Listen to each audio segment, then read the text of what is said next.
ಬೆಳಕಿನ ಹಬ್ಬ ದೀಪಾವಳಿ. ರಾಜ್ಯದೆಲ್ಲೆಡೆ ಮನೆ ಮನೆಗಳಲ್ಲಿ, ಬೀದಿಗಳಲ್ಲಿ, ದೇವಾಲಯಗಳಲ್ಲಿ ದೀಪಗಳನ್ನು ಹಚ್ಚಿ ಪಟಾಕಿಯನ್ನು ಸಿಡಿಸಿ ಸಂಭ್ರಮದಿಂದ ಸಂಭ್ರಮಿಸುವ ಹಬ್ಬ ದೀಪಾವಳಿ.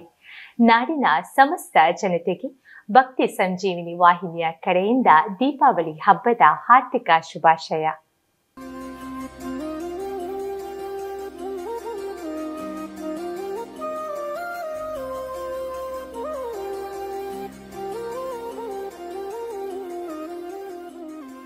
ಸೌಹಾರ್ದತೆ, ಪ್ರೀತಿ, ಸ್ನೇಹ, ಬಾಂಧವ್ಯವನ್ನು ಮತ್ತಷ್ಟು ಬಲಪಡಿಸುವ ಹಬ್ಬ ದೀಪಾವಳಿ ಹಬ್ಬದ ವಿಶೇಷ ಕಾರ್ಯಕ್ರಮದಲ್ಲಿ ದೀಪಾವಳಿ ಹಬ್ಬದ ಮಹತ್ವ, ಪೌರಾಣಿಕ ಹಿನ್ನೆಲೆ ಮತ್ತು ಲಕ್ಷ್ಮೀ ಪೂಜೆಯ ಮಹತ್ವ ಇವೆಲ್ಲದರ ಸಂಪೂರ್ಣ ಮಾಹಿತಿ ನೀಡಲು ನಮ್ಮ ಜೊತೆ ಗಣೇಶಪುರ ಮಹಾಗಣಪತಿ ದೇವಸ್ಥಾನದ ಹಾಗೂ ಕುಕ್ಕಾಡಿ ಭಗವತಿ ದೇವಸ್ಥಾನದ ಪ್ರಧಾನ ಅರ್ಚಕರಾದ ಶ್ರೀಯುತ ವೇದಮೂರ್ತಿ ಸುನಿಲ್ ಭಟ್ ಅವರು ನಮ್ಮ ಜೊತೆ ಇದ್ದಾರೆ.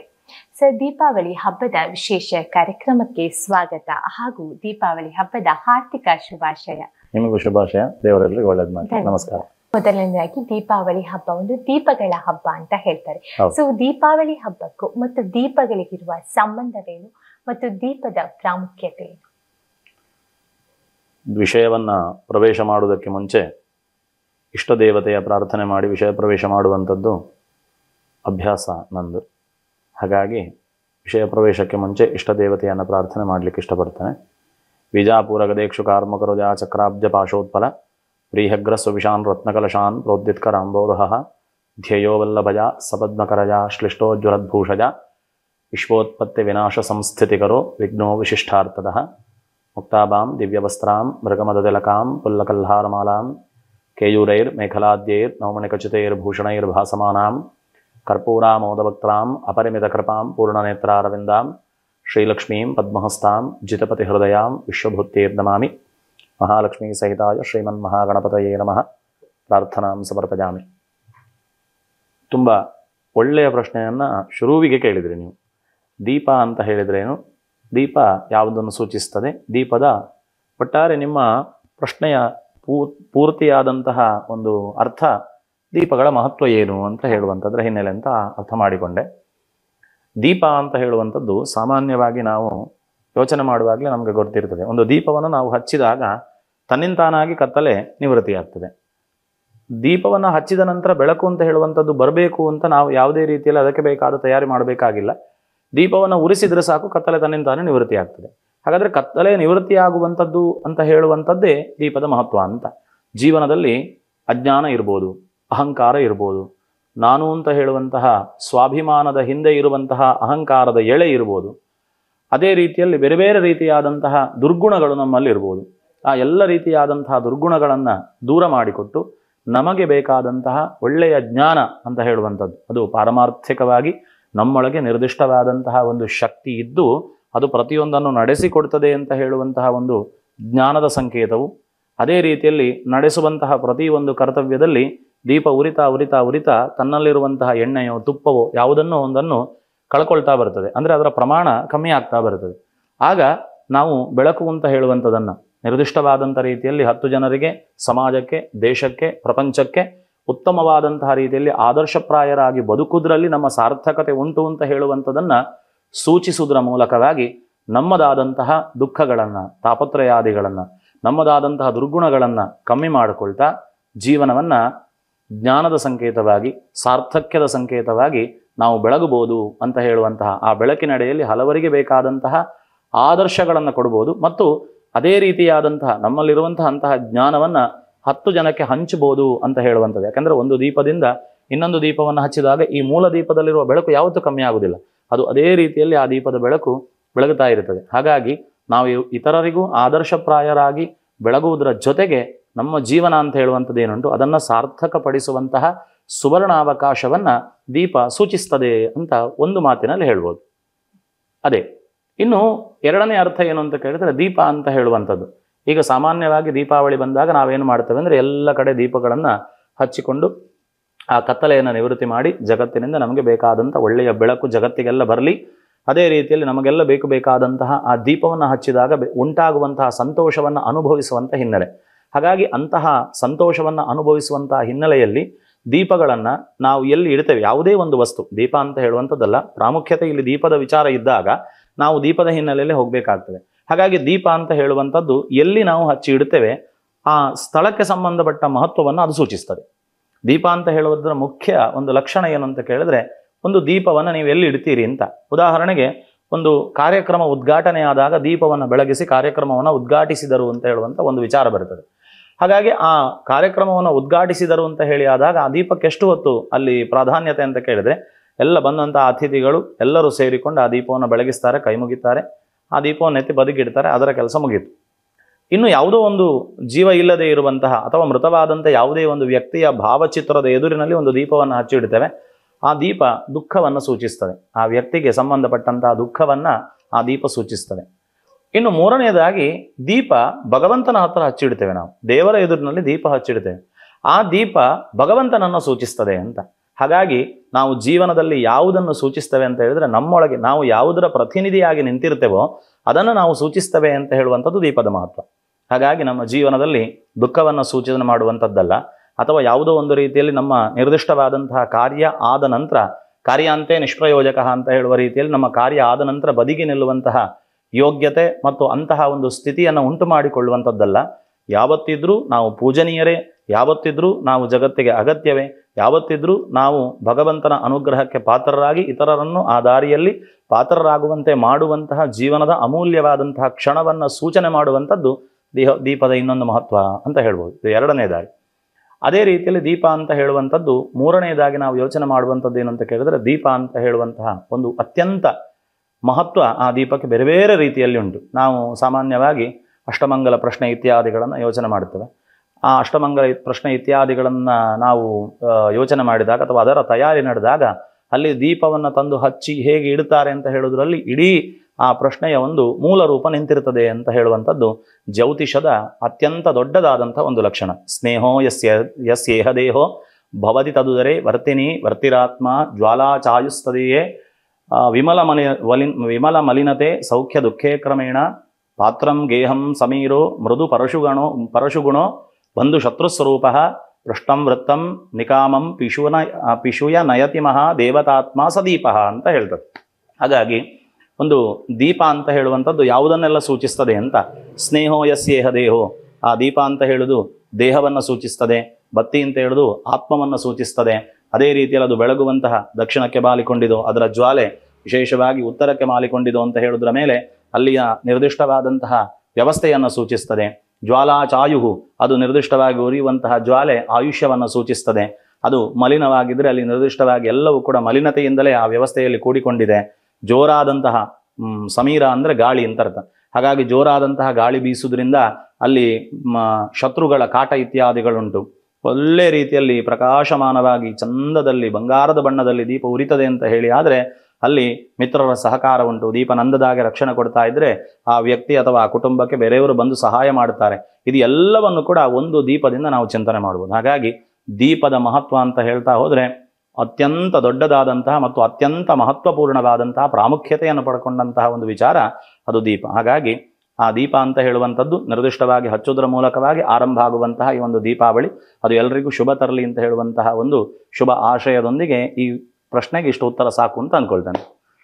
ದೀಪಾವಳಿ ಹಬ್ಬದಲ್ಲಿ ದೀಪಗಳ ಪ್ರಾಮುಖ್ಯತೆಯ ಬಗ್ಗೆ ಕೇಳಿದಾಯಿತು. ಈಗ ಭಾರತೀಯ ಸಂಪ್ರದಾಯದಲ್ಲಿ ಲಕ್ಷ್ಮೀ ದೇವಿಗೆ ತನ್ನದೇ ಆದ ಮಹತ್ವವಿದೆ. ದೀಪಾವಳಿ ಹಬ್ಬದಂದು ಲಕ್ಷ್ಮೀ ಪೂಜೆ ಮಾಡಲಾಗುತ್ತದೆ. ಸೊ ಮನುಷ್ಯನಲ್ಲಿ ಯಾವೆಲ್ಲ ಗುಣಗಳಿರಬೇಕು ಲಕ್ಷ್ಮಿಯನ್ನು ಒಲಿಸಿಕೊಳ್ಳಲು? ಖಂಡಿತವಾಗ್ಲೂ ಕೂಡ ಒಂದಕ್ಕಿಂತ ಒಂದು ಒಳ್ಳೆ ಪ್ರಶ್ನೆ ಕೇಳ್ತಾ ಇದ್ದೀನಿ. ಹಾಗಾಗಿ ಲಕ್ಷ್ಮಿ ಅಂತ ಹೇಳುವಂಥದ್ದು ಯಾವಾಗಲೂ ಮನುಷ್ಯನಿಗೆ ಒಲಿಬೇಕಾದರೆ ನಮಗೆ 4 ಗುಣಗಳು ನಮ್ಮಲ್ಲಿ ಬೇಕು ಅಂತ ನಾವು ಸಾಮಾನ್ಯವಾಗಿ ಹೇಳ್ತೇವೆ. ಧರ್ಮಾರ್ಥ ಕಾಮ ಮೋಕ್ಷ ಅಂತ ಹೇಳ್ತೇವೆ. ಪುರುಷಾರ್ಥ ಚತುಷ್ಟಯಗಳು ಅಂತ ನಾವು ಚಿಂತನೆ ಮಾಡ್ತೇವೆ. ಹಾಗಾಗಿ ಪುರುಷಾರ್ಥ ಚತುಷ್ಟಯಗಳು ನಮ್ಮಲ್ಲಿದ್ದಾಗ ನಾವು ಧರ್ಮ, ಮೊದಲಿಗೆ ಮನುಷ್ಯನಿಗೆ ಬೇಕಾದ್ದು ಧರ್ಮ ಅಂತ.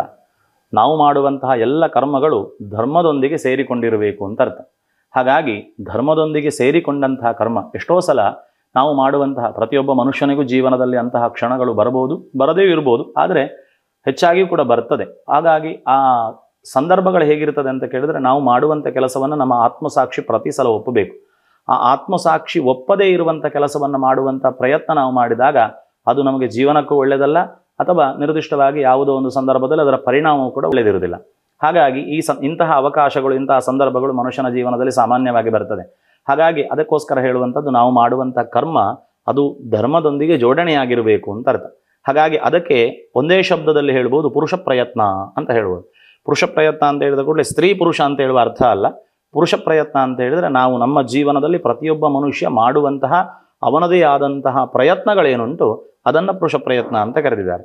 ಹಾಗಾಗಿ ಒಂದನೆಯದಾಗಿ ಬೇಕಾದಂತಹ ಅವನಲ್ಲಿ ಆ ಲಕ್ಷಣಗಳೇನು ಅಂದರೆ, ಒಂದು ಪುರುಷ ಪ್ರಯತ್ನ, ಎರಡನೆಯದು ಪ್ರಾಮಾಣಿಕತೆ ಅಂತ.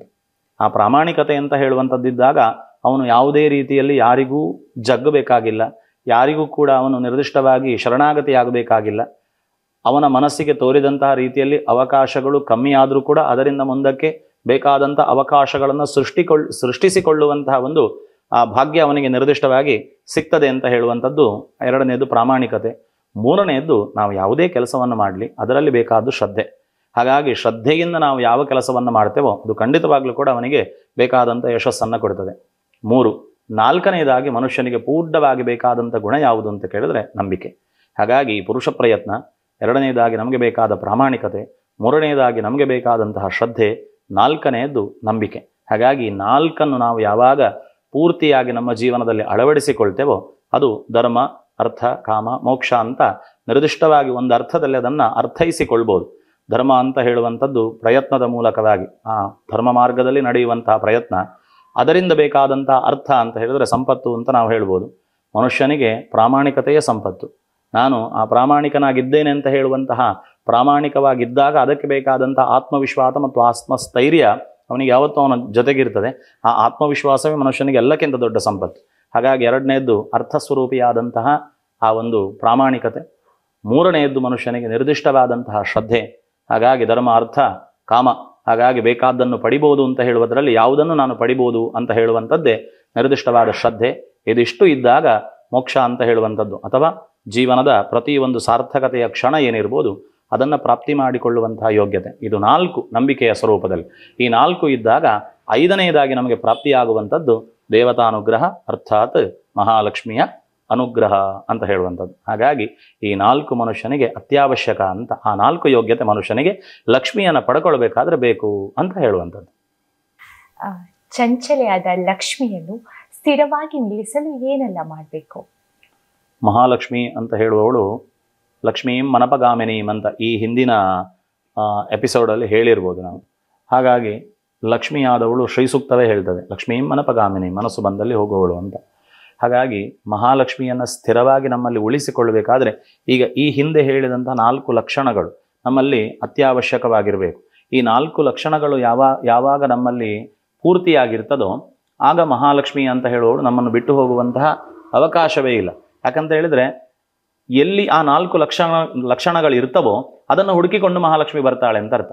ಹಾಗಾಗಿ ಹುಡುಕಿಕೊಂಡು ಬಂದಂತಹ ದೇವರು ನಮ್ಮನ್ನು ಬಿಟ್ಟು ಹೋಗುವ ಪ್ರಶ್ನೆಯೇ ಇಲ್ಲ. ಹಾಗಾಗಿ ಆ ಮಹಾಲಕ್ಷ್ಮಿ ಅಂತ ಹೇಳುವವಳು ಬರ್ತಾಳೆ. ಆ ಮಹಾಲಕ್ಷ್ಮಿ ಅಂತ ಹೇಳುವವಳು ಯಾಕೆಂದರೆ ನಾರಾಯಣನ ಹೃದಯದಲ್ಲಿ ಮಹಾಲಕ್ಷ್ಮಿ ವಾಸವಾಗಿದ್ದಾಳೆ ಅಂತ ಈ ಹಿಂದೆ ನಾವು ಹೇಳ್ತೇವೆ. ನಾರಾಯಣಸ್ಯ ಹೃದಯ ಭೌತಿಯತಾಸ್ತೆ ನಾರಾಯಣೋಪಿತ ಭರತ್ ಕಮಲಯತಾಸ್ತೆ ಅಂತ ಈಗಾಗಲೇ ಹೇಳಿದ್ದೇವೆ. ಹಾಗಾಗಿ ಆ ಮಹಾಲಕ್ಷ್ಮಿ ಅಂತ ಹೇಳುವವಳು ನಾರಾಯಣನೊಟ್ಟಿಗೆ ಕೂಡಿಕೊಂಡಾಗ ಇಂತಹ ಇಷ್ಟು ವ್ಯವಸ್ಥೆಗಳು, ಇಂತಹ ಯೋಗ್ಯತೆ ಅಂತ ಹೇಳುವಂತಹ 4 ಲಕ್ಷಣಗಳೇನುಂಟು ಅದನ್ನು ಯಾವ ಮನುಷ್ಯ ಜೀವನದಲ್ಲಿ ಸಂಪಾದನೆ ಮಾಡಿಕೊಳ್ತಾನೋ ಆಗ ಅಲ್ಲಿ ನಿರ್ದಿಷ್ಟವಾಗಿ ಮಹಾಲಕ್ಷ್ಮಿಯ ವಾಸ ಇರ್ತದೆ ಅಂತ. ನಾವು ಕೃಷ್ಣನ ಒಂದು ಉದಾಹರಣೆ ನೋಡ್ತೇವೆ. ಈಗ ಕೃಷ್ಣ ಗೋಪಿಕೆಯರ ಯಾವ ಮನೆ ಇದ್ರೂ ಕೂಡ ಆ ಯಾವ ಮನೆಯಲ್ಲಿ ಎಷ್ಟು ಎತ್ತರದಲ್ಲಿ ಕೈಗೆ ಸಿಕ್ಲಿಕ್ಕೆ ಅಸಾಧ್ಯವಾದ ರೂಪದಲ್ಲಿ ಬೆಣ್ಣೆ ಇಟ್ಟರು ಅಂತ ನಾವು ಕೇಳ್ತೇವೆ. ಹಾಗಾದರೆ ಆ ನಿರ್ದಿಷ್ಟವಾದಂತಹ ಬೆಣ್ಣೆಯನ್ನು ಕದಿಲಿಕ್ಕೆ ಎಷ್ಟೆಷ್ಟು ಪ್ರಯತ್ನ ಮಾಡಿ ಕೃಷ್ಣ ಬಂದು ಬೆಣ್ಣೆಯನ್ನು ಕದ್ಕೊಂಡು ಹೋಗ್ತಿದ್ದ ಅಂತ. ಆದರೆ ಕೃಷ್ಣನನ್ನು ಬಾ ಅಂತ ಯಾರೂ ಕರೀಲಿಲ್ಲ. ಕೃಷ್ಣ ಬಂದು ಬೆಣ್ಣೆ ಕಳ್ಳ ಅಂತಲೇ ನಾವು ಕೃಷ್ಣನನ್ನು ಹೇಳುವಂಥದ್ದು. ಯಾವಾಗ ಯಾರ ಕೈಗೆ ಸಿಗಬಾರದು ಅಂತ ತೆಗೆದಿಟ್ಟು ನಾವು ಜಾಗ್ರತೆ ಮಾಡ್ತೇವೋ ಅದನ್ನು ಇನ್ನೊಬ್ಬ ಯಾರು ಅಪಹರಿಸ್ತಾನೋ ಅವನನ್ನು ಕಳ್ಳ ಅಂತ ನಾವು ಕರೆಯೋದು.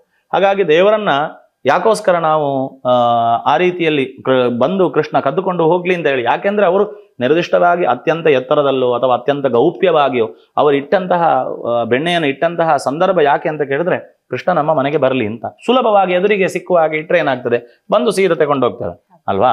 ಹಾಗಾಗಿ ಕೃಷ್ಣ ಹುಡುಕ್ಲಿ, ಅಷ್ಟು ಹೊತ್ತು ಕೃಷ್ಣ ನಮ್ಮ ಮನೆಯಲ್ಲಿ ಇರಲಿ, ಅವನನ್ನು ನೋಡುವಂತಹ ಒಂದು ಭಾಗ್ಯ ನಮ್ಮದಾಗ್ಲಿ ಅಂತ ಹೇಳುವ ಉದ್ದೇಶದಿಂದ ಗೋಪಿಕೆಯರು ಈ ಕೆಲಸ ಮಾಡಿದರು. ಹಾಗಾದ್ರೆ ಅವರಲ್ಲಿ ಏನು ಯೋಗ್ಯತೆ ಇತ್ತು ಅಂತ ನಾವು ಚಿಂತನೆ ಮಾಡಿದೆ. ಇದೇ 4 ಲಕ್ಷಣಗಳಲ್ಲಿ ಇತ್ತು ಅಂತ.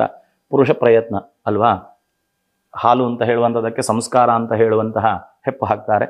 ಆ ಸಂಸ್ಕಾರ ಅಂತ ಹೇಳುವಂತಹ ಹೆಪ್ಪು ಹಾಕಿದ ನಂತರ ಅದರಲ್ಲಿ ಉತ್ತಮವಾದಂತಹ ಪ್ರೀತಿ ಅಂತ ಹೇಳುವ ಕಡೆಗೋಲನ್ನು ಇಳಿಸ್ತಾರೆ. ಅದರೊಳಗೆ 1-2 ಹಗ್ಗಗಳನ್ನು ಅದಕ್ಕೆ ಸುತ್ತ, ಒಂದೇ ಹಗ್ಗವನ್ನು 2 ಭಾಗ ಮಾಡಿ ಅದಕ್ಕೆ ಸುತ್ತುತ್ತಾರೆ. ಒಂದು ಕೈಯಲ್ಲಿ ನಂಬಿಕೆ ಅಂತ ಹೇಳುವಂಥದ್ದು ಇಟ್ಕೊಳ್ತಾರೆ, ಇನ್ನೊಂದು ಕೈಯಲ್ಲಿ ವಿಶ್ವಾಸ ಅಂತ ಹೇಳುವಂಥದ್ದನ್ನು, ಶ್ರದ್ಧೆ ಅಂತ ಹೇಳುವಂಥದ್ದನ್ನು ಹಗ್ಗವನ್ನು ಹಿಡ್ಕೊಳ್ತಾರೆ. ಅದನ್ನು ವಿಶೇಷವಾದ ರೀತಿಯಲ್ಲಿ ಮತಿಸ್ತಾರೆ. ಈ ಮತಿಸಿದಾಗ ಉತ್ಪನ್ನವಾಗುವಂತಹ ಒಂದು ಬೆಣ್ಣೆ ಏನುಂಟು ಅದುವೇ ಲಕ್ಷ್ಮಿ ಅಂತ. ಹಾಗಾಗಿ ಆ ಲಕ್ಷ್ಮಿ ಅಂತ ಹೇಳುವಂಥವಳು ಏನಿದ್ದಾಳೆ, ಮಜ್ಜಿಗೆಯೊಳಗಿನ ಬೆಣ್ಣೆಯಂತೆ ಅಂತ ನಾವು ಕರಿತೇವೆ. ಅದನ್ನೇ ಹೇಳಿದ ದಾಸರು, ಮಜ್ಜಿಗೆಯೊಳಗಿನ ಬೆಣ್ಣೆಯಂತೆ. ಹಾಗಾಗಿ ಆ ಲಕ್ಷ್ಮೀ ಸ್ವರೂಪವಾದಂತಹ ಬೆಣ್ಣೆಯನ್ನು ತೆಗೆದು ಎಲ್ಲಿಯೇ ಇಟ್ಟರೂ ಸಹ ಆ ಲಕ್ಷ್ಮಿಯನ್ನು ಹುಡುಕಿಕೊಂಡು ನಾರಾಯಣ ಬಂದೇ ಬರ್ತಾನೆ ಅಂತ ಲೆಕ್ಕ. ಹಾಗಾಗಿ ಆ ನಿರ್ದಿಷ್ಟವಾದಂತಹ ರೂಪದಲ್ಲಿ ಅಂತಹ ಯೋಗ್ಯತೆಯನ್ನು ಯಾವಾಗ ನಾವು ಜೀವನದಲ್ಲಿ ಸಂಪಾದನೆ ಮಾಡಿಕೊಳ್ತೇವೋ ಮಹಾಲಕ್ಷ್ಮಿ ತನ್ನಿಂತಾನೆ ಬರ್ತಾಳೆ ಅಂತ. ಎಲ್ಲಿಯ ತನಕ ಆ ಲಕ್ಷಣಗಳು ನಮ್ಮಲ್ಲಿ ಇರ್ತದೋ ಅಲ್ಲಿ ತನಕ ಮಹಾಲಕ್ಷ್ಮಿ ಸ್ಥಿರವಾಗಿ ನಮ್ಮೊಟ್ಟಿಗೆ ಇರ್ತಾಳೆ ಅಂತ ಹೇಳುವಂಥದ್ದು. ಅದಕ್ಕೆ ಅವಳನ್ನು ಪ್ರಾರ್ಥನೆ ಮಾಡುವಂಥದ್ದು. ಋಣ ರೋಗಾದಿ ದಾರಿದ್ರ್ಯ ಪಾಪಕ್ಷುತಪಮೃತ್ಯವ ಭಯಶೋಕ ಮನಸ್ತಾಪ ನಶ್ಯಂತು ಮಮ ಸರ್ವದಾ ಅಂತ. ನಿರ್ದಿಷ್ಟವಾದಂತಹ ಋಣ ರೋಗ ದಾರಿದ್ರ್ಯ ಇತ್ಯಾದಿಗಳನ್ನೆಲ್ಲ ಪರಿಹಾರ ಮಾಡಿಕೊಟ್ಟು ನನಗೆ ಬೇಕಾದಂತಹ ಸಂಸ್ಕಾರಯುತವಾದಂತಹ ಜೀವನ ಮತ್ತು ಒಳ್ಳೆಯ ರೀತಿಯಾದಂತಹ ಸನ್ಮಾರ್ಗದಲ್ಲಿ ನಡೆಯುವಂತಹ ಬುದ್ಧಿ, ಇದಿಷ್ಟನ್ನು ನಮಗೆ ಅನುಗ್ರಹ ಮಾಡುವಂತ. ವಿಷ್ಣು ಸಹಸ್ರನಾಮದಲ್ಲಿ ಒಂದು ಶ್ಲೋಕ ಬರ್ತದೆ. ಆರ್ತಾ ವಿಷಣ್ಣ ಶಿಥಿಲಾಶ್ಚ ಭೀತಾ ಘೋರೇ ಚ ವ್ಯಾಧಿಷು ವರ್ತಮಾನಾ ಸಂಕೀರ್ತ್ಯ ನಾರಾಯಣ ಶಬ್ದ ಮಾತ್ರಂ ವಿಮುಕ್ತ ದುಃಖಾ ಸುಖಿನೋ ಭವಂತು ಅಂತ. ಹಾಗಾಗಿ ನಮಗೆ ಜೀವನದಲ್ಲಿ ಎಲ್ಲ ಆರ್ತ ಅಂದರೆ ಕಷ್ಟಗಳು ಅಂತ, ವಿಷಣ್ಣ ಸ್ಥಿತಿಗಳು ಬರ್ಬೋದು, ಘೋರ ರೀತಿಯಾದಂತಹ ರೋಗ ರುಜಿನಗಳು ನಮಗೆ ಶರೀರಕ್ಕೆ ಬರ್ಬೋದು, ಜೀವನಕ್ಕೆ ಬರ್ಬೋದು, ಮನಸ್ಸಿಗೆ ಬರ್ಬೋದು, ಆರ್ಥಿಕತೆಗೆ ಬರ್ಬೋದು, ಸಾಮಾಜಿಕವಾಗಿ ಬರ್ಬೋದು, ಯಾವುದೇ ರೂಪದಲ್ಲಿ ಬರ್ಬೋದು. ಹಾಗಾಗಿ ಅದೆಲ್ಲವನ್ನು ಕೂಡ ನಮಗೆ ದೂರ ಆಗಬೇಕು ಅಂತ ಹೇಳಿ, ಆದರೆ ಅದೆಲ್ಲವೂ ದೂರವಾಗಬೇಕಾದ್ರೆ ನಾವೇನು ಮಾಡಬೇಕು? ಸಂಕೀರ್ತ್ಯ ನಾರಾಯಣ ಶಬ್ದ ಮಾತ್ರಂ ಅಂತ.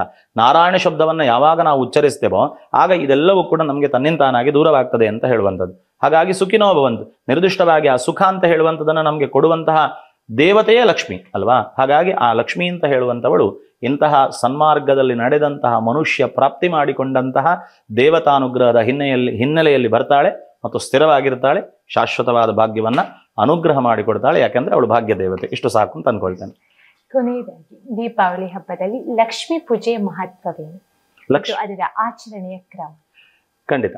ಲಕ್ಷ್ಮೀ ಪೂಜೆಯ ಮಹತ್ವ ಅಂತ ಕೇಳುವಾಗ ನಾವು ಒಂದಷ್ಟು ಉದಾಹರಣೆಗಳನ್ನು ಈ ಹಿನ್ನೆಲೆಯಲ್ಲಿ ನೋಡಬೇಕಾಗ್ತದೆ. ಲಕ್ಷ್ಮಿ ಅಂತ ಹೇಳುವಂಥವಳ ಆಚರಣೆಯ ಮತ್ತು ಆರಾಧನೆಗೆ ಸಂಬಂಧಪಟ್ಟಂತಹ ಮಹತ್ವಕ್ಕೆ ನಾವೊಂದಷ್ಟು ಹಿಂದೆ ಹೋಗಿ ಬರುವ. ನಿರ್ದಿಷ್ಟವಾದಂತಹ ರೂಪದಲ್ಲಿ ಸೀತೆ ಅಂತ ಹೇಳುವಂಥವಳು ಲಕ್ಷ್ಮೀ ಸ್ವರೂಪದಲ್ಲಿದ್ದವಳು ಅಂತ ನಮ್ಗೆ ಗೊತ್ತುಂಟು. ಆ ಸೀತೆಯನ್ನು ಪಡಿಬೇಕಾದ್ರೆ, ಈಗ ನಿಮ್ಮ ಹಿಂದಿನ ಪ್ರಶ್ನೆಗೂ ಇದರಲ್ಲೇ ಉತ್ತರ ಸಿಗ್ತದೆ, ಈಗ ಇನ್ನೊಮ್ಮೆ ಉತ್ತರ ಸಿಗ್ತದೆ ನಿಮಗೆ. ಈಗ ಸೀತೆ ಅಂತ ಹೇಳುವಂಥವಳನ್ನು ಪಡಿಬೇಕಾದ್ರೆ ಅಲ್ಲೊಂದು ಸ್ವಯಂವರ ಅಂತ ಮಾಡಿದ್ರು ಅಲ್ವಾ. ಸೀತಾ ಸ್ವಯಂವರ ಅಂತ ನಾವು ಕೇಳ್ತೇವೆ. ಏನು? ಶಿವಧನುಸ್ಸನ್ನು ಎತ್ತಬೇಕು. ಆ ಶಿವಧನುಸ್ಸನ್ನು ಎತ್ತಿ ಯಾರು ಅದಕ್ಕೆ ಹೆದೆ ಏರಿಸ್ತಾರೋ ಅಲ್ಲಿ ಸೀತೆ ಅವಳಿಗೆ ಒಲಿತಾಳೆ ಅಥವಾ ಸೀತೆಯನ್ನು ಅವರು ವರಿಸ್ಬೋದು ಅಂತ ಹೇಳುವಂಥ ಒಂದು ನಿಯಮ ಇಟ್ಟಿದ್ರು. ಹಾಗಾಗಿ ಆ ನಿರ್ದಿಷ್ಟವಾದಂತಹ ಸ್ಪರ್ಧೆಯಲ್ಲಿ ಗೆಲ್ಲುವಂತಹ ಅವಕಾಶ ಎಲ್ಲರಿಗಿದ್ರೂ ಕೂಡ ಯಾರೂ ಅದರಲ್ಲಿ ಸಫಲರಾಗಲಿಲ್ಲ. ಹಾಗಾಗಿ ಯಾರು ಅದರಲ್ಲಿ ಸಫಲರಾಗದೆ ಹೋದಾಗ ಅಲ್ಲಿ ಆ ಸಭೆಯಲ್ಲಿ ಎಲ್ಲರನ್ನು ಕೂಡ ನಿರಾಸೆಯಿಂದಾಗಿ ಜನಕ ಮಹಾರಾಜ ಹೀಯಾಳಿಸ್ತಾನಂತೆ. ಇಷ್ಟು ನೆರೆದಂತಹ, ಇಷ್ಟು ಸಾಮರ್ಥ್ಯವಂತರಾದಂತಹ ರಾಜರಿದ್ದೀರಿ, ಸಭಾಸದರಿದ್ದೀರಿ, ಇಷ್ಟೆಲ್ಲ ಪ್ರಪಂಚದಲ್ಲಿರುವಂಥ ವೀರಾದಿವೀರರೆಲ್ಲ ಇಲ್ಲಿ ಸೇರಿದ್ದೀರಿ. ಹಾಗಾದರೆ ಈ ಶಿವಧನುಸ್ಸನ್ನು ಹೆದೆಯೇರಿಸುವಂತಹ ಸಾಮರ್ಥ್ಯ ಇಲ್ಲಿ ಯಾರಿಗೂ ಇಲ್ವಾ? ಧಿಕ್ಕಾರ ಇರಲಿ ನಿಮಗೆಲ್ಲ ಅಂತ ಅವನು ನಿರಾಶೆಯಿಂದ ಅವನು ಹೇಳ್ತಾನಂತೆ. ಆ ಸಂದರ್ಭದಲ್ಲಿ ಏನಾಗ್ತದೆ ಅಂತ ಕೇಳಿದ್ರೆ ಲಕ್ಷ್ಮಣನಿಗೆ ಅದನ್ನು ತಡಿಲಿಕ್ಕಾಗುದಿಲ್ಲ. ರಾಮ ಏನು ಮಾತಾಡಲಿಲ್ಲ. ಹಾಗಾಗಿ ನಮ್ಮ ಸಾಮರ್ಥ್ಯದ ಬಗ್ಗೆ ನಮಗೆ ಯಾವಾಗ ಗೊತ್ತುಂಟೋ ಅದನ್ನು ನಾವು ಇನ್ನೊಬ್ಬರಿಗೆ ಪ್ರದರ್ಶಿಸಬೇಕಾಗಿಲ್ಲ ಅಂತ ಹೇಳುವಂತಹ ಒಂದು ಆತ್ಮ ನಿಗ್ರಹಕ್ಕೆ ಪ್ರತಿರೂಪವೇ ರಾಮ ಅಂತ. ನನಗಿಷ್ಟು ಸಾಮರ್ಥ್ಯ ಉಂಟು ಅಂತ ರಾಮ ಯಾವತ್ತೂ ಕೂಡ ಎಲ್ಲಿಯೂ ಕೂಡ ಹೇಳಿಕೊಂಡದ್ದಿಲ್ಲ. ರಾಮನ ಸಾಮರ್ಥ್ಯದ ಬಗ್ಗೆ ನಿರ್ದಿಷ್ಟವಾದಂತಹ ಒಂದಷ್ಟು ಸಂಶಯವನ್ನಿಟ್ಟುಕೊಂಡಂತಹ ಸುಗ್ರೀವನಿಗೋಸ್ಕರವಾಗಿ ತನ್ನ ಸಾಮರ್ಥ್ಯವನ್ನು ಅವನು ತೋರಿಸಿಕೊಟ್ಟನೇ ಹೊರತು ತನ್ನಗೆ ಎಷ್ಟು ಸಾಮರ್ಥ್ಯ ಉಂಟು ಅಂತ ರಾಮ ಎಲ್ಲೂ ಪ್ರದರ್ಶನ ಮಾಡಿದಂತಹ ಉದಾಹರಣೆ ನಮಗೆ ಕಾಣುವುದಿಲ್ಲ. ಆ ನಿರ್ದಿಷ್ಟವಾಗಿ ಅವ ಮಾಡಿದಂಥ ಯುದ್ಧಗಳಲ್ಲಿ, ಅವ ಭಾಗವಹಿಸಿದಂತಹ ರೀತಿ ನೀತಿಗಳಲ್ಲಿ, ಆಯಾಯ ಸಂದರ್ಭದಲ್ಲಿ ಅವನು ನಡೆದುಕೊಂಡಂತಹ ರೀತಿಯಲ್ಲಿ ರಾಮನ ಮಹತ್ವ ಎಂಥದ್ದು ಅಂತ ಹೇಳ್ಕೊಂಡು ನಾವು ಅರ್ಥ ಮಾಡಿಕೊಳ್ಳಿಕ್ಕಾಗ್ತದೆ. ಹಾಗಾಗಿ ಇಲ್ಲಿ ರಾಮ ಮಾತಾಡಲಿಲ್ಲ, ಆದರೆ ಲಕ್ಷ್ಮಣನಿಗೆ ತಡಿಲಿಲ್ಲ. ತನ್ನ ಅಣ್ಣ ಅಂತ ಹೇಳಿದರೆ ದೇವರ ಸ್ವರೂಪನಾಗಿರತಕ್ಕಂಥ ತನ್ನ ಅಣ್ಣನನ್ನೇ ಈ ರೀತಿ ಅಣ್ಣ ಇರುವಂತಹ ಸಭೆಯಲ್ಲೇ ಈ ರೀತಿಯಾದಂತಹ ಕಠೋರ ವಾಕ್ಯಗಳನ್ನು ನಾನು ಕೇಳಬೇಕು ಅಂತ ಹೇಳಿ ಆದಾಗ ಇದನ್ನು ಸಹಿಸಲಿಕ್ಕೆ ಸಾಧ್ಯ ಇಲ್ಲ. ಹಾಗಾಗಿ ಲಕ್ಷ್ಮಣ ಎದ್ದು ನಿಂತು ಏನು ಹೇಳ್ತಾನೆ, ನಿಮ್ಮ ಮಾತಿಗೆ ನಾನು ಪ್ರತಿರೋಧವನ್ನು ತೋರಿಸ್ತೇನೆ ಅಥವಾ ನಾನು ಅದನ್ನು ವಿರೋಧಿಸ್ತೇನೆ. ಹಾಗಾಗಿ ಕೌಸಲೇಂದ್ರ ಅಂತ ಹೇಳಿಕೊಂಡು ಆ ಕೌಸಲ್ಯ ಮಗನಾದಂತಹ ದಾಶರಥಿಯಾದಂತಹ ಶ್ರೀರಾಮಚಂದ್ರ ಇಲ್ಲಿ ಇರುವಂತಹ ಈ ಒಂದು ಸಭೆಯಲ್ಲಿ ನೀವು ಯಾರಿಗೂ ಸಾಮರ್ಥ್ಯ ಇಲ್ಲ ಅಂತ ಹೇಳುವಂಥದ್ದು ಬೇಡ. ನನ್ನ ಅಣ್ಣ ಈ ಕೆಲಸವನ್ನ ಈ ಶಿವ ಧನುಸ್ಸಿಗೆ ಹೆದೆ ಇರಿಸುವಂತಹ ಕೆಲಸವನ್ನ ಖಂಡಿತವಾಗಲೂ ಕೂಡ ಮಾಡಲಿಕ್ಕೆ ಸಾಧ್ಯ ಉಂಟು ಅಂತ ಹೇಳುವಂತಹ ಒಂದು ನಿರ್ಧಾರವನ್ನ ಹೇಳ್ತಾನೆ. ಅಲ್ಲಿ ಅವನಲ್ಲಿ ಏನು ಗುಣಗಳಿತ್ತು ಅಂತ ಕೇಳಿದ್ರೆ, ಲಕ್ಷ್ಮಣನಲ್ಲಿ ಒಳ್ಳೆಯ ರೀತಿಯಾದಂತಹ ಪುರುಷ ಪ್ರಯತ್ನ ಇತ್ತು. ಹಾಗಾಗಿ ಪುರುಷ ಪ್ರಯತ್ನ ಏನಂದ್ರೆ, ಅಷ್ಟು ಜನರ ಎದುರಿನಲ್ಲಿ ಆ ನಿರ್ದಿಷ್ಟವಾದಂಥ ಮಾತನ್ನ ಹೇಳಬೇಕಾದ್ರೆ ಅವನ ಮನಸ್ಸು ರಾಮನ ಮೇಲೆ ಎಷ್ಟು ಅಚಲವಾಗಿತ್ತು ಅವನ ವಿಶ್ವಾಸ ಅಂತ ಹೇಳುವಂಥದ್ದನ್ನ, ಆ ನಂಬಿಕೆಯನ್ನು ಅದು ತೋರಿಸಿಕೊಳ್ತದೆ. ಅವನು ಎದ್ದು ನಿಂತು ಆ ಮಾತನ್ನ ಹೇಳಬೇಕಾದ್ರೆ ಆ ಪ್ರಯತ್ನ ಅಂತ ಹೇಳುವಂಥದ್ದು ಯಾವುದನ್ನು ಒಳ್ಳೆಯ ರೀತಿಯಲ್ಲಿ ಆ ಪ್ರಯತ್ನ ನಿರ್ದಿಷ್ಟವಾಗಿ ಅವನಲ್ಲಿರುವಂತಹ ಆ ಒಂದು ಪ್ರಾಮಾಣಿಕತೆ ಮತ್ತು ಪ್ರಯತ್ನ ಎರಡನ್ನೂ ಕೂಡ ಅದು ಸೂಚಿಸ್ತದೆ. ಇನ್ನು ತನ್ನ ಅಣ್ಣನ ಮೇಲೆ ಇಟ್ಟಂತಹ ಶ್ರದ್ಧೆ, ಯಾವುದೇ ಕಾರಣಕ್ಕೂ ಈ ಒಂದು ಕರ್ತವ್ಯದಲ್ಲಿ ತನ್ನ ಅಣ್ಣ ವಿಫಲನಾಗ್ಲಿಕ್ಕೆ ಸಾಧ್ಯವೇ ಇಲ್ಲ ಅಂತ ಹೇಳುವಂತಹ ಶ್ರದ್ಧೆಯನ್ನು ಕೂಡ ಅದು ತೋರಿಸ್ತದೆ. ಹಾಗಾಗಿ ಪುರುಷ ಪ್ರಯತ್ನಕ್ಕೂ ಒಳ್ಳೆಯ ರೀತಿಯಾದಂಥ ಪ್ರಾಮಾಣಿಕತೆಗೂ ತದನಂತರವಾದಂತಹ ಶ್ರದ್ಧೆಗೂ ಅದರ ಹಿಂದೆ ಇರುವಂಥ ನಂಬಿಕೆಗೂ ಈ ನಾಲ್ಕಕ್ಕೂ ಕೂಡ ಲಕ್ಷ್ಮಣ ಉದಾಹರಣೆಯಾಗಿ ನಿಲ್ತಾನೆ. ಅದರ ಪ್ರತಿರೂಪವಾಗಿ ಆ ಲಕ್ಷ್ಮಣನನ್ನ ನಿರಾಸೆ ಮಾಡದೆ ರಾಮ ಯಾವತ್ತೂ ಕೂಡ ತನ್ನಲ್ಲಿರುವಂತಹ ತಾಳ್ಮೆಯ ಪ್ರತಿರೂಪವಾಗಿ ಬರ್ತಾನೆ. ಆ ಶಿವಧನುಸ್ಸನ್ನು ಗೌರವಿಸ್ತಾನೆ. ಅದೇ ರೀತಿಯಲ್ಲಿ ಅದನ್ನು ಪ್ರಯತ್ನಪೂರ್ವಕವಾಗಿ ಎತ್ತುತ್ತಾನೆ. ಆ ಕೆಲಸವನ್ನು ಶ್ರದ್ಧೆಯಿಂದ ಮಾಡ್ತಾನೆ. ಆ ಶ್ರದ್ಧೆಯಿಂದ ಕೆಲಸವನ್ನು ಮಾಡಿಕೊಂಡು ತನ್ನ ಮೇಲಿಟ್ಟಂತಹ ನಂಬಿಕೆಯನ್ನ ಸತ್ಯ ಮಾಡ್ತಾನೆ. ಆ ಮೂಲಕವಾಗಿ ಪ್ರಾಮಾಣಿಕವಾದಂತಹ ಪ್ರಯತ್ನದಿಂದ ಮಹಾಲಕ್ಷ್ಮಿ ಸ್ವರೂಪಿಯಾದಂತಹ ಸೀತೆಯನ್ನ ವರಿಸ್ತಾನೆ ಅಂತ ಹೇಳುವಂಥದ್ದು ಒಂದು ಉದಾಹರಣೆ. ಎರಡನೇ ಉದಾಹರಣೆ ನಾವು ನೋಡುವುದಾದ್ರೆ ಋಷ್ಯಮುಖ ಪರ್ವತ ಅಂತ ಬರ್ತದೆ. ಈ ಋಷ್ಯಮುಖ ಪರ್ವತದಲ್ಲಿ ಹನುಮಂತ ಮೊದಲಿಗೆ ಶ್ರೀರಾಮಚಂದ್ರನನ್ನ ಭೇಟಿಯಾದ ಅಂತ. ಹನುಮಂತ ರಾಮಚಂದ್ರನನ್ನ ಭೇಟಿಯಾಗುವ ಸಂದರ್ಭದಲ್ಲಿ ಅಲ್ಲಿ ಕಪಿಗಳೆಲ್ಲರೂ ಕೂಡ ವಾಸವಾಗಿರ್ತಾರೆ, ಇಲ್ಲಿ ಋಷ್ಯಮುಖ ಪರ್ವತದಲ್ಲಿ. ಆಗ ಧನುರ್ಧಾರಿಯಾದಂತಹ ನಾರುಮಡಿಯನ್ನುಟ್ಟಂತಹ 2 ಜನ ಸರ್ವಲಕ್ಷಣ ಸಂಪನ್ನರಾದಂತಹ, ನೋಡಿದ್ರೆ ಅವರು ವೀರಾದಿ ವೀರರಂತೆ ತೋರುವಂತಹ 2 ಜನರು ಇತ್ತ ಕಡೆಗೆ ಬರ್ತಾ ಇದ್ದಾರೆ ಅಂತ ಹೇಳುವಂಥದ್ದನ್ನ ಪರ್ವತಾಗ್ರದಲ್ಲಿ ಕೂತುಕೊಂಡಂತಹ ಸುಗ್ರೀವ ನೋಡ್ತಾನೆ. ಆ ಸುಗ್ರೀವನ ಒಂದಷ್ಟು ಸಖರು, ಅದೇ ರೀತಿಯಲ್ಲಿ ಅವನೊಂದಿಗಿದ್ದಂತಹ ಅವನ ಮಂತ್ರಿಯಾದಂತಹ ಹನುಮಂತ, ಇವರೆಲ್ಲ ನೋಡಿದಾಗ ಹನುಮಂತನತ್ರ ಸುಗ್ರೀವ ಹೇಳ್ತಾನೆ, ವಾಲಿ ಶಾಪದ ನಿಮಿತ್ತವಾಗಿ ಈ ಕಡೆಗೆ ಬರಲಿಕ್ಕೆ ಸಾಧ್ಯ ಇಲ್ಲ. ಹಾಗಾಗಿ ತನ್ನ ವಧೆಗೋಸ್ಕರ, ತನ್ನನ್ನು ಸಂಹಾರ ಮಾಡುವುದಕ್ಕೋಸ್ಕರವಾಗಿ ಯಾರನ್ನು ವಾಲಿ ಕಳಿಸಿರಬೇಕು ಅಂತ ಹೇಳಿಕೊಂಡು ಅವನು ಹೆದರ್ತಾನೆ. ಆಗ ಅವರು ಯಾರು ಅಂತ ಗೊತ್ತಿಲ್ಲ. ಹಾಗಾದ್ರೆ ಅವರು ಯಾಕೆ ಬಂದ್ರು ಅಂತ ಗೊತ್ತಿಲ್ಲ. ಅವರ ಹಿನ್ನೆಲೆ ಏನು ಅಂತ ಗೊತ್ತಿಲ್ಲ. ಹಾಗಾಗಿ ಇದೆಲ್ಲ ಯಾವುದು ಗೊತ್ತಿಲ್ಲದೆ ಅವರೊಳಗಿರುವಂತಹ ಎಲ್ಲ ವಿಚಾರಗಳನ್ನು ಪೂರ್ಣವಾಗಿ ಹೊರಗೆ ತೆಗಿಬೇಕಾದ್ರೆ ಹನುಮಂತನೇ ಅದಕ್ಕೆ ಯೋಗ್ಯ ವ್ಯಕ್ತಿ ಅಂತ ಹೇಳಿಕೊಂಡು ಹೋಗಿ ಕೇಳಿ ಬಾ, ಅದು ಏನು ವಿಚಾರ ಅಂತ ಹೇಳಿಕೊಂಡು ವಿಚಾರ ಮಾಡಿ ಬಾ ಅಂತ ಸುಗ್ರೀವ ಹನುಮಂತನನ್ನು ಕಳಿಸ್ತಾನೆ. ಹನುಮಂತನ ಕೂಡ ಭರವಸೆಯನ್ನು ಕೊಟ್ಟು ಬರ್ತಾನೆ ಅಂತ ಅಲ್ಲಿ ಒಂದು ಕತೆ ಬರ್ತದೆ. ಬಂದಂತಹ ಹನುಮಂತ ಒಳ್ಳೆ ರೀತಿಯಲ್ಲಿ ಮಾತಾಡ್ತಾನೆ. ಅವನು ಮಾತಾಡಿದ್ರಿಂದಲೇ ರಾಮಚಂದ್ರನಿಗೆ ಅತ್ಯಂತ ಸಂತೋಷ ಆಗ್ತದೆ. ಹಾಗಾಗಿ ಇವತ್ತು ಕೂಡ ನಾವು ಹನುಮಂತನನ್ನ ಪ್ರಾರ್ಥನೆ ಮಾಡುವಾಗ ಹೇಳ್ತೇವೆ, ಬುದ್ಧಿರ್ಬಲಂ ಯಶೋಧೈರ್ಯಂ ನಿರ್ಭಯತ್ವಂ ಅರೋಗಿತ ಅಜಾಡ್ಯಂ ವಾಕ್ಪಟುತ್ವಂಚ ಹನುಮತ್ ಸ್ಮರಣಾದ್ ಭವೇತ್ ಅಂತ. ವಾಕ್ಪಟುತ್ವ ನಮಗೆ ಬರಬೇಕಾದ್ರೆ, ಒಳ್ಳೆಯ ರೀತಿಯಾದಂತಹ ವಾಕ್ ಸಿದ್ಧಿ ನಮಗೆ ಬರಬೇಕಾದ್ರೆ ಹನುಮಂತನ ಅನುಗ್ರಹದ ಅಗತ್ಯ ಖಂಡಿತವಾಗ್ಲೂ ಕೂಡ ಉಂಟು ನಮಗೆ ಅಂತ. ಹಾಗಾಗಿ ಇದಿಷ್ಟು ಯೋಗ್ಯತೆಯನ್ನ ಹನುಮಂತ ಒಂದೇ ಸಂದರ್ಭದಲ್ಲಿ ವಿಶೇಷವಾಗಿ ಪ್ರದರ್ಶಿಸ್ತಾನೆ. ಅವನು ಮಾತಾಡಿದಂತಹ ಹಿನ್ನೆಲೆಯಲ್ಲಿ ರಾಮಚಂದ್ರ ಎಲ್ಲಿಂದ ಬಂದಿದ್ದಾನೆ, ಅವನ ಹೆಸರೇನು, ಯಾವ ರೂಪದಲ್ಲಿ ಬಂದಿದ್ದಾನೆ, ಯಾವ ಉದ್ದೇಶದಿಂದ ಬಂದಿದ್ದಾನೆ ಅಂತ ಹೇಳುವ ಈ ಹಿನ್ನೆಲೆಯ ಪ್ರತಿಯೊಂದು ವಿಚಾರವನ್ನು ಕೂಡ ರಾಮಚಂದ್ರನಿಗೆ ಅದನ್ನ ಅವನ ಮಾತಾಡಿದಂಥ ರೀತಿಯಲ್ಲಿ ತನ್ನ ಎಲ್ಲ ವಿವರಗಳನ್ನು ಹೇಳುವಂಥ ಮನಸ್ಸನ್ನು ಅವನಿಗೆ ಉಂಟು ಮಾಡಿ ಎಲ್ಲ ವಿಚಾರಗಳನ್ನು ಒಂದೇ ಸರತಿಗೆ ಹೊರಗೆ ತೆಗಿತಾನೆ. ಹಾಗಾಗಿ ರಾಮಚಂದ್ರ ಆ ವಾಕ್ಪಟುತ್ವದ ಜಾಣ್ಮೆಗೆ ಮೆಚ್ತಾನೆ.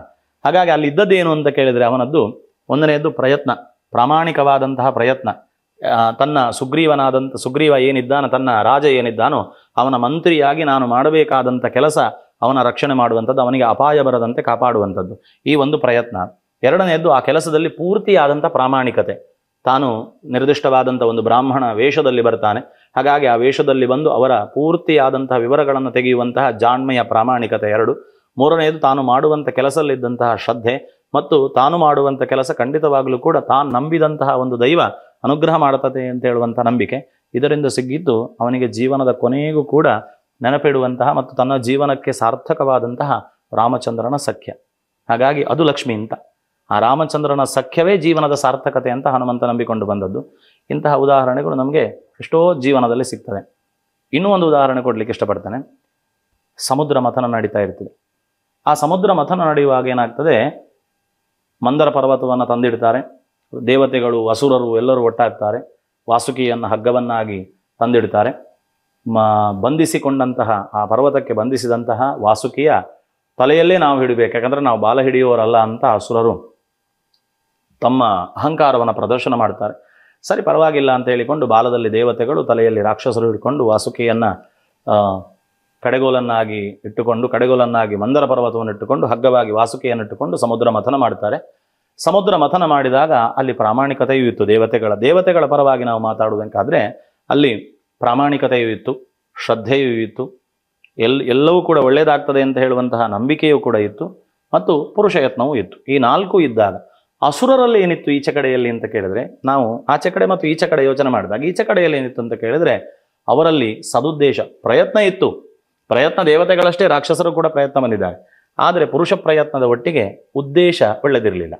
ಉದ್ದೇಶ ಒಳ್ಳೆದಿರಲಿಲ್ಲ ಏನಂತ ಕೇಳಿದ್ರೆ, ತಾವು ಯಾವತ್ತೂ ಕೂಡ ಸಮಾಜದಲ್ಲಿ ಅಥವಾ ಪ್ರಪಂಚದಲ್ಲಿ ಬೇರೆ ಬೇರೆ ರೀತಿಯಾದಂತಹ ತೊಂದರೆಯನ್ನು ಅನುಭವಿಸ್ತೇವೆ. ಯಾರಿಂದ? ದೇವತೆಗಳಿಂದ.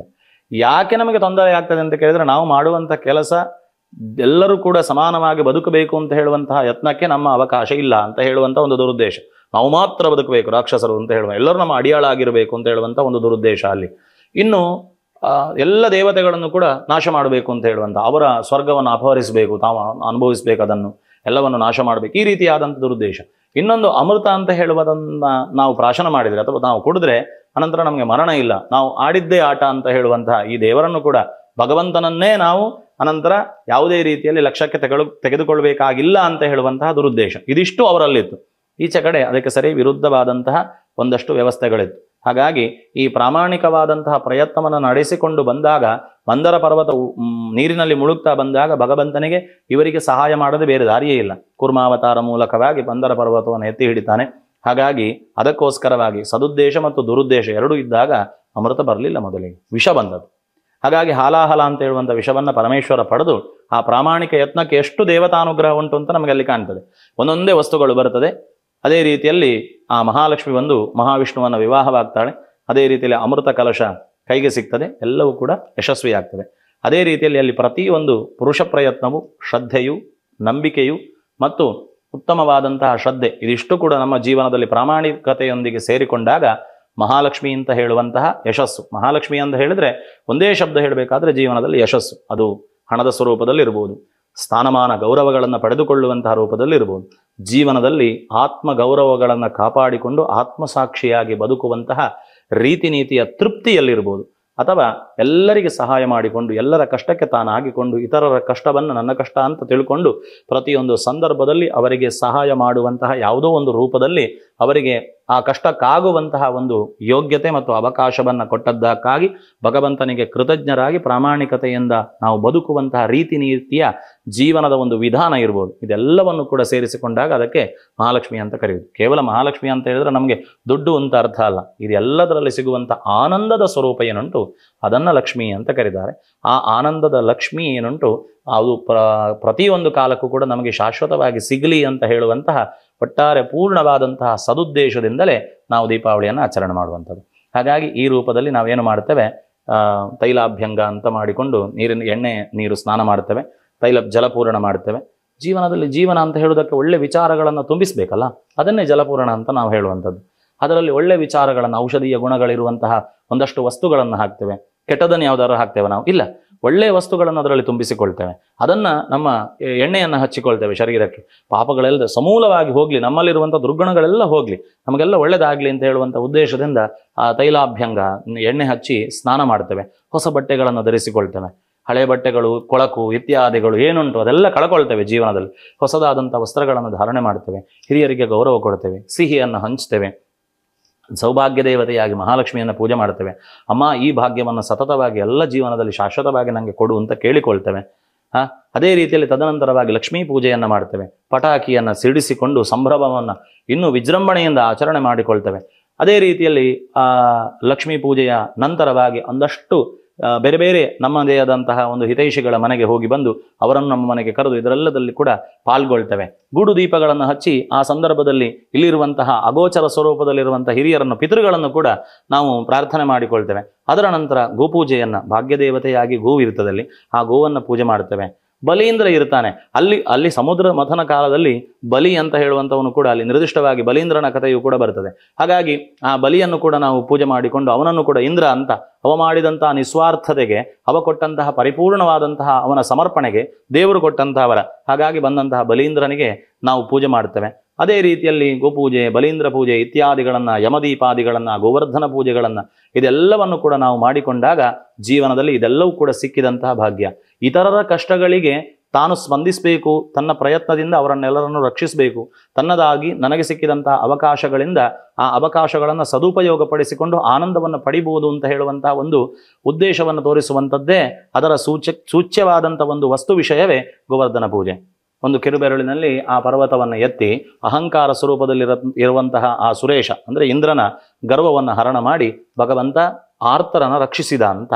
ಹಾಗಾದಲ್ಲಿ ನಮಗೆ ಎಷ್ಟು ಅವಕಾಶಗಳಿರ್ಬೋದು, ಆ ಎಷ್ಟು ಅವಕಾಶಗಳು, ಎಷ್ಟು ಸಾಮರ್ಥ್ಯಗಳು ನಮಗಿರ್ಬೋದು, ಆ ಎಲ್ಲ ಅವಕಾಶ ಸಾಮರ್ಥ್ಯಗಳನ್ನು ಒಟ್ಟುಗೂಡಿಸಿ ಯಾರಿಗೆ ಕಷ್ಟ ಉಂಟು ಅವರಿಗೆ ನೆರವಾಗುವಂಥದ್ದು ಮನುಷ್ಯತ್ವ ಮತ್ತು ಅದರಿಂದ ದೇವತ್ವಕ್ಕೆ ನಾವು ಹೋಗ್ಬೋದು. ಈ ಇಷ್ಟೂ ಗುಣಗಳು ನಮಗೆ ಶಾಶ್ವತವಾಗಿ ಸಿಗಲಿ ಅಂತ ಮಹಾಲಕ್ಷ್ಮಿಯನ್ನು ಪ್ರಾರ್ಥನೆ ಮಾಡ್ತಾ ಕೇಳ್ತೇವೆ.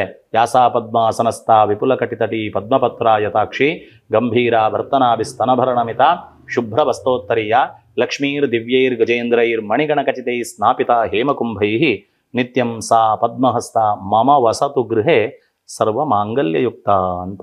ಹಾಗಾಗಿ ಇದಿಷ್ಟು ಭಾಗ್ಯಗಳು ನಮಗೆ ಸಿಕ್ಕಿದಾಗ ಪರಿಪೂರ್ಣವಾಗಿ ಜೀವನ ಅಂತ ಹೇಳುವಂಥದ್ದು ಸಾರ್ಥಕವಾಗ್ತದೆ. ಹಾಗಾಗಿ ಈ ಸೂಚ್ಯವಾದಂತಹ ಒಂದಷ್ಟು, ಈಗ ನಿಮ್ಮ 4 ಪ್ರಶ್ನೆಗೂ ಕೂಡ ಇದರಲ್ಲಿ ಉತ್ತರ ಬಂತು ಅಂತ ಅಂದುಕೊಳ್ತೇನೆ.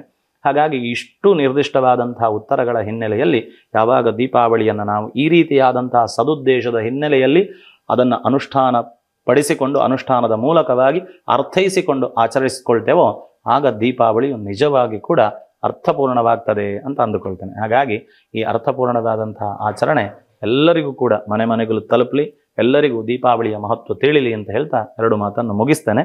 ಮಹಾಗಣಪತಿ ಅರ್ಪಣಮಸ್ತು.